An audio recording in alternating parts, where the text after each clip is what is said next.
بسم الله الرحمن الرحيم. الحمد لله رب العالمين والعاقبة للمتقين ولا عدوان إلا على الظالمين، والصلاة والسلام على أشرف الأنبياء والمرسلين وعلى آله وأصحابه ومن سار على نهجه ومن تبعهم بإحسان إلى يوم الدين، أما بعد. اللهم صل على محمد وعلى آل محمد كما صليت على إبراهيم وعلى آل إبراهيم إنك حميد مجيد. اللهم بارك على محمد وعلى آل محمد كما باركت على إبراهيم وعلى آل إبراهيم إنك حميد مجيد. எல்லாம் வல்ல அல்லாஹு ஜல்ல சுப்ஹானஹு தஆலாவை போற்றி புகழ்ந்து நபிகள் நாயகம் ஸல்லல்லாஹு அலைஹி வஸல்லம் அவர்கள் மீது சலாமும் ஸலவாத்தும் சொல்லி ஆரம்பம் செய்கின்றேன்.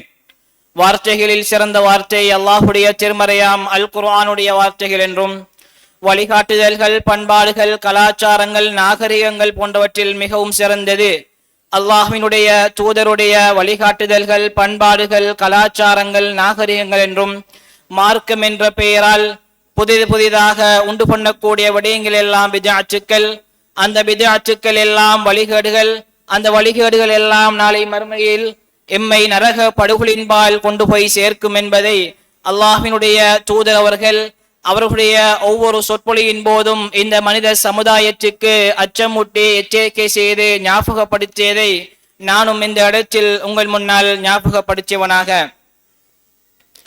அல்லாஹு ஜல்ல சுப்ஹானஹு தஆலா கடமையாக்கிய இஷாவுடைய தொழுகையை தொடர்ந்து தராவிஹ் தொழுகையையும் தொழுதுவிட்டு அல்லாஹ்வுடைய மாளிகையில் மார்க்கத்தின் சில விடயங்களை அறிந்து கொள்ள வேண்டும் என்ற நல்ல நோக்கத்தோடு அமர்ந்திருக்கிற அல்லாஹ்வுடைய நல்லடியார்களே, எந்த நோக்கத்துக்காக வேண்டி நாம் எல்லாம் இந்த இடத்திலே ஒன்று சேர்ந்திருக்கிறோமோ அந்த நோக்கத்தினை பரிபூர்ணமாக அடைந்து இம்மையிலும் மறுமையிலும் வெற்றி பெற்ற மக்களுடைய கூட்டத்தில் எல்லாம் அல்ல அல்லாஹு ஜல்ல சுப்ஹானஹு தஆலா அனைவரையும் ஒன்று சேர்ப்பானாக.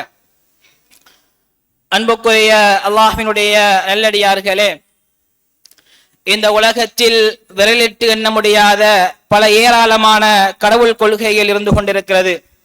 இந்த கடவுள் கொள்கைகள் மனிதனால் உருவாக்கப்பட்ட, பகுத்தறிவுக்கு அப்பாற்பட்ட, மனிதனால் இயலாத பல காரியங்களை கட்டளையிட்டுக் கொண்டிருக்கிறது. ஆனால் இந்த இஸ்லாம் மார்க்கம் மட்டும்தான் எம்முடைய வாழ்க்கைக்கு ஏற்ற இனிமையான, எளிமையான, உயரிய கோட்பாடுகளையும் நேரிய சட்டத்திட்டங்களையும் கொண்டுள்ள ஒரு உன்னதமான மார்க்கம் தான் இந்த இஸ்லாம் மார்க்கம். ஏனென்று சொன்னால் இந்த மார்க்கம் மன இச்சைகளாலோ கற்பனைகளாலோ தோற்றுவிக்கப்பட்ட மார்க்கம் கிடையாது. ஈடு இணை இல்லாத இறைவனால் எமக்கு வழங்கப்பட்ட ஒரு ஈடற்ற மார்க்கம் தான் இந்த இஸ்லாம் மார்க்கம் என்பதை அன்புக்குரிய சகோதரர்களை புரிந்து கொள்ளுங்கள். அல்லாஹு தஆலா சொல்கிறான், இன்னத்தீன இன்தல்லாஹில் இஸ்லாம்.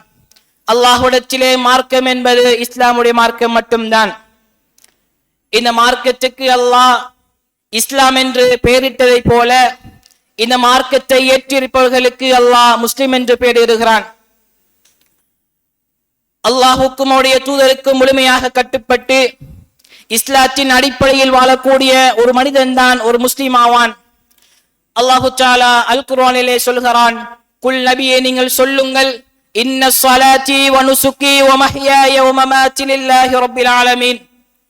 என்னுடைய வாழ்வு, என்னுடைய தொழுகை, என்னுடைய மரணம், என்னுடைய வணக்க முறை எல்லாம் அகிலத்தார் இரட்சகனாகிய அல்லாஹுக்கே உரித்தாகட்டும்.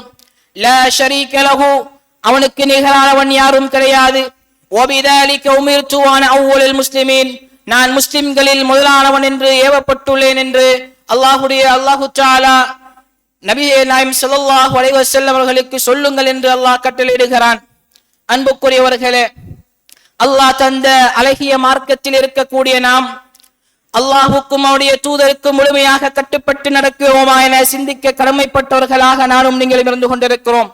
எம்முடைய வாழ்வு சீர்பெற்று ஒரு செம்மையாக சந்தோஷமாக வாழ வேண்டும் என்பதற்காக பல போதனைகளையும் நல்ல நல்ல விடயங்களையும் இந்த மார்க்கம் எமக்கு வகுத்து தந்திருக்கிறது. ஆனால் எம்மவர்களோ அதில் சாதகமானதை ஏற்று பாதகமானதை விட்டு விடுகின்றார்கள். அதிலும் குறிப்பாக எமது கொள்கை சொந்தங்களாலும் கூட சில விஷயங்களை ஏற்க முடிவது கிடையாது. அவ்வாறு மனம் ஏற்கவிருக்கின்ற, மனம் விரும்பாத, மனம் வெறுக்கின்ற மார்க்க சட்டங்கள் ஏராளமாக இருந்தாலும் 2 விடயத்தை மிக சுருக்கமாக இந்த இடத்திலே ஞாபகப்படுத்திக் கொள்கிறேன்.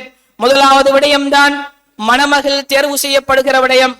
வரதட்சணை இல்லாத, ஆடம்பரங்கள் இல்லாத திருமணம் தான் நபி வழி திருமணம் என்று பெரும்பான்மையாருடைய மக்களுடைய நிலைப்பாடாக இருந்து கொண்டிருக்கிறது.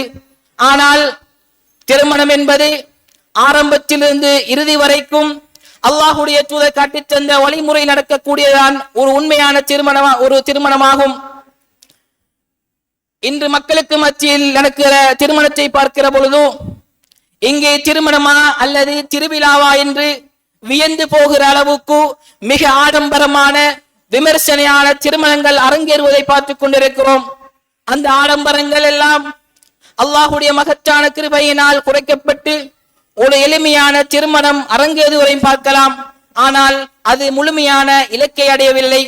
ஏனென்று சொன்னால் மனவிருந்து, வரதட்சணை போன்ற மறைமுகமாக தெரிகிற, வெளிப்படையாக தெரிகிற அனாச்சாரங்கள் எல்லாம் அதை முஸ்லிம் சமுதாயம் மறைக்கின்ற போது மறைமுகமாக உள்ள சில விஷயங்களை அவர்கள் மறந்து விடுகிறார்கள்.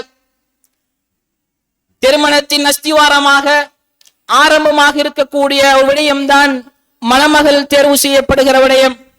வீட்டுக்கு வரக்கூடிய மருமகள் அழகாக இருக்க வேண்டும், அந்தஸ்துள்ளவளாக இருக்க வேண்டும், ஒரு அரசாங்க தொழிலில் இருக்க வேண்டும் என்றெல்லாம் எம்முடைய மனம் சொல்லிக் கொண்டே இருக்கிறது. ஆனால் இந்த இஸ்லாம் மார்க்கம் நல்லொழுக்கம் உள்ளவளாக இருக்க வேண்டும், மார்க்கம் தெரிந்தவளாக இருக்க வேண்டும் என்று இந்த மார்க்கம் எமக்கு வலியுறுத்தி கொண்டிருக்கிறது. அல்லாஹ்வுடைய தூதர் ஸல்லல்லாஹு அலைஹி வஸல்லம் சொன்னார்கள், துன்கிஹுல் மர்அத்து லிஅர்பஇன், ஒரு பெண் 4 நோக்கத்துக்காக வேண்டி திருமணம் முடிக்கப்படுகிறாள். லிமாலிஹா, அவருடைய சொத்துக்காக வேண்டி, வலி ஹஸபிஹா, அவருடைய பரம்பரைக்காக வேண்டி, வஜமாலிஹா, அவருடைய அழகுக்காக வேண்டி, வலி தீனிஹா, அவருடைய மார்க்கத்துக்காக வேண்டி என்று சொல்லி 4 விடயத்துக்காக ஒரு பெண் திருமணம் முடிக்கப்படுகிறாள். அல்லாஹ்வுடைய தூதர் சொன்னார்கள், மார்க்கமுள்ள நல்லொழுக்கமுள்ள ஒரு வாழ்க்கை துணையை உன்னுடைய வாழ்க்கையை நீ தேர்ந்தெடுத்துக்கொள். அவ்வாறு தேர்ந்தெடுக்கவில்லையா, உன்னிரு கரங்களும் மண்ணாகட்டும் என்று அல்லாஹுடைய தூதர் ஸல்லல்லாஹு அலைஹி வஸல்லம் அவர்கள் நமக்கு சொல்லுகிறார்கள். இறை தூதர் முதன்மைப்படுத்தி இந்த மார்க்கம் முற்றாய் மறைந்து போய் எம்முடைய மனம் சொல்வதை முதன்மையாக்கி கொண்டே இருக்கிறோம். மார்க்கம் தெரியாதவர்கள் தான் இவ்வாறு நடந்து கொள்கின்றார்கள் என்று பார்த்தால், மார்க்கம் தெரிந்தவர்கள் கூட, கொள்கைவாதிகள் கூட இந்த விடயத்தில் அலட்சியமாகத்தான் இருந்து கொண்டிருக்கிறார்கள். ஆண்கள் அழகையும் அந்தஸ்தையும் எதிர்பார்த்து இந்த ஹதீஸை மறக்கின்றார்கள் எல்லாம் விமர்சனங்களை எழுப்புகிற பெண்களே, வாலிப யுவதிகளே, நீங்கள் இந்த ஹதீஸை செயல்முறைப்படுத்துகின்றீர்களா என சிந்திக்க கடமைப்பட்டுள்ளீர்கள். தமது மகன் அல்லது தமது குடும்பத்தார், தமது சகோதரன் என்று வருகிற பொழுது உங்களுடைய நிலைப்பாடு என்ன? உறவினர்களும் சமூகத்தாரும் சம்பந்த வீட்டுக்காரர்களும் ஒரு இழிவாக கருதிவிடக் கூடாது என்பதற்காக வேண்டி, ஒரு கௌரவ குறைவு ஏற்பட்டு விடக் கூடாது என்பதற்காக வேண்டித்தான் ஒரு திருமணம், ஒரு மணமகளோ தேர்ந்தெடுக்கப்பட்டு கொண்டிருப்பதை இந்த சமுதாயத்தில் பார்க்கலாம். அல்லாஹு தஆலா நீங்கள் எதிர்பார்க்கின்ற அந்த தகுதி எல்லாம் நாளை மறுமையில் பார்க்க மாட்டான். அல் குர்ஆனிலே பேசுகிறான், அல் ஹபீஸாத்து லில் ஹபீதீன், கெட்ட பெண்களுக்கு கெட்ட ஆண்களும், வல் ஹபீஸூன லில் ஹபீஸாத், கெட்ட ஆண்களுக்கு கெட்ட பெண்களும், வத்தய்யிபாத்து லித்தய்யிபீன், நல்ல ஆண்களுக்கு நல்ல பெண்களும், வத்தய்யிபூன லித்தய்யிபாத், நல்ல பெண்களுக்கு நல்ல ஆண்களும் என்று அல்லாஹ் மிக தகுதியானவர் என்று அல்லாஹ் அல் குர்ஆனிலே பேசுகிறான்.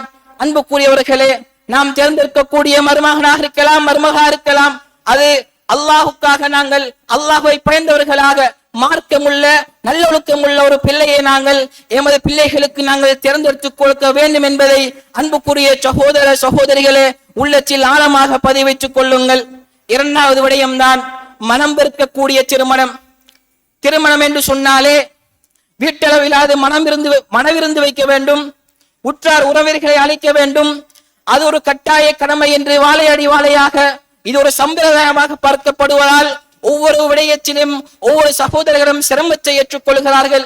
ஒரு மணி நேரத்தில் முடியக்கூடிய இந்த திருமணம், இந்த நிகழ்வு ஒரு சிரமமாக எம் மீது மாறிவிட்டது.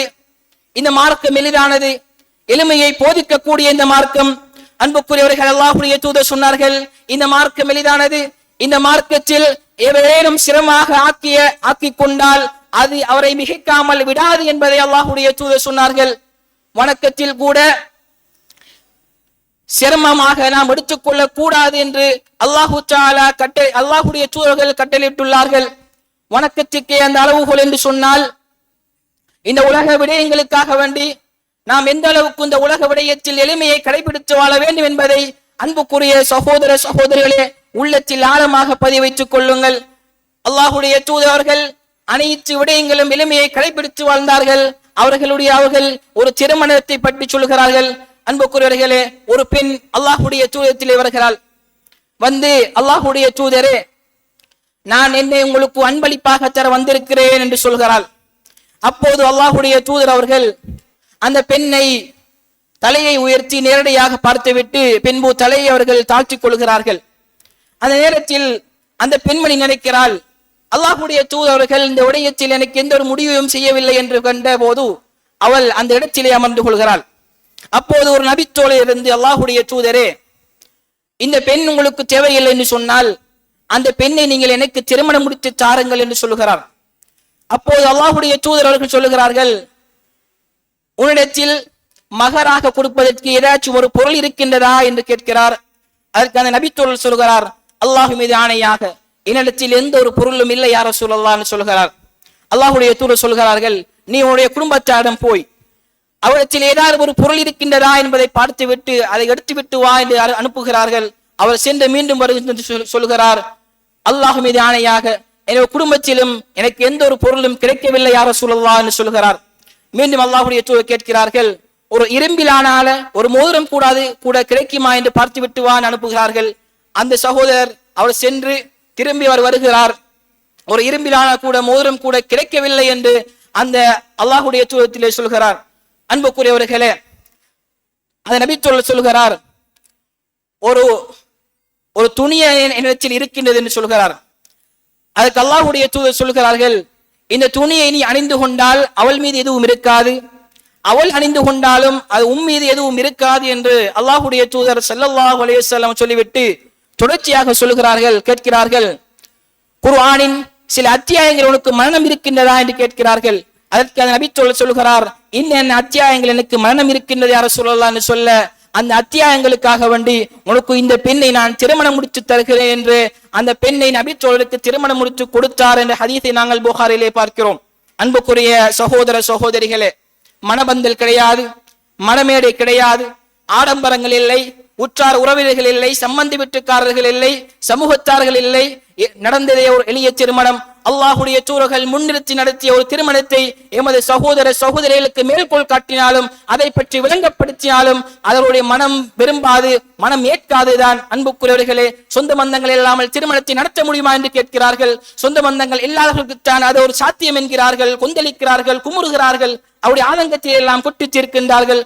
அன்புக்குரியவர்களே, அவருடைய மனம் விரும்பாதுதான், மனம் ஏற்றுக்கொள்ளாதுதான். ஏனென்று சொன்னால் உற்றார் உறவைகள் சூழ, குடும்பத்தார்கள் எல்லாம் சூழ, ஆடம்பரங்களும் கேளிக்கைகளும் நிறைந்ததுதான் ஒரு திருமணம் என்று நாம் காலமாக எண்ணி வந்திருக்கிறோம். அந்த அடிப்படையில் ஒரு திருமணம் நடந்தாலும் கூட, நபி வழியில் திருமணம் நடந்தாலும் கூட, இது திருமண வீடா அல்லது கருமாதி வீடா என்று விமர்சிக்கின்ற, கேவலமாக எண்ணுகிற, அந்த குடும்பத்தை தாழ்நிலைக்கு கொண்டு செல்கிற ஒரு நிலைமையைத்தான் இந்த சமுதாயத்தில் நாங்கள் இப்போது உருவாகி கொண்டிருப்பதை பார்க்கிறோம். அன்புக்குரியவர்களே, உறவுகளே வேண்டாம் என்று சொல்லவில்லை, உறவுகளை உபசரிக்கக்கூடிய, கண்ணியப்படுத்தக்கூடிய இந்த மார்க்கத்தில் தான் நானும் நீங்கள் வாழ்ந்து கொண்டிருக்கிறோம். அன்புக்குரியவர்களே, இந்த உறவுகளை காரணம் காட்டி எம்முடைய மார்க்கத்தை நாம் எம் மீது சிரமமாக்கிக் கொள்ள கூடாது என்பதற்காகத்தான் வலியுறுத்தி சொல்கிறேன். எனவே அன்புக்குரியவர்களே, கேட்ட இரண்டு விடயங்களையும் எம்முடைய வாழ்க்கையை எடுத்து நடப்பதற்கு எல்லாம் அல்லாஹ் ஜல்ல சுப்ஹானஹு வ தஆலா எனக்கும் அப்பால் உங்களுக்கும் தௌஃபீக் செய்வானாக. وآخر دعوانا أن الحمد لله رب العالمين. أقول قولي هذا أستغفر الله لي ولكم ولسائر المسلمين في كل ذنب فاستغفروه إنه هو الغفور الرحيم.